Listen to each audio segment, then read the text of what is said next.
É a Frei.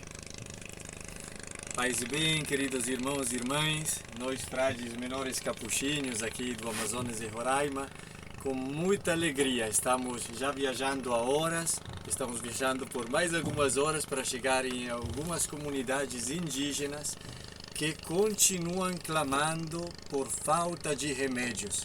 Então nós agradecemos muito porque com o projeto Obra São Francisco estamos levando estes remédios, como remédios do anjo que chegam onde estão faltando.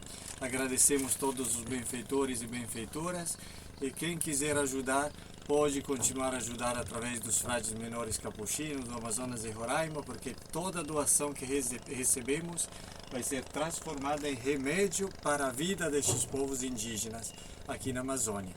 Obrigado de coração por parte dos indígenas e de nós frades menores capuchinhos. Deus abençoe todos, paz e bem.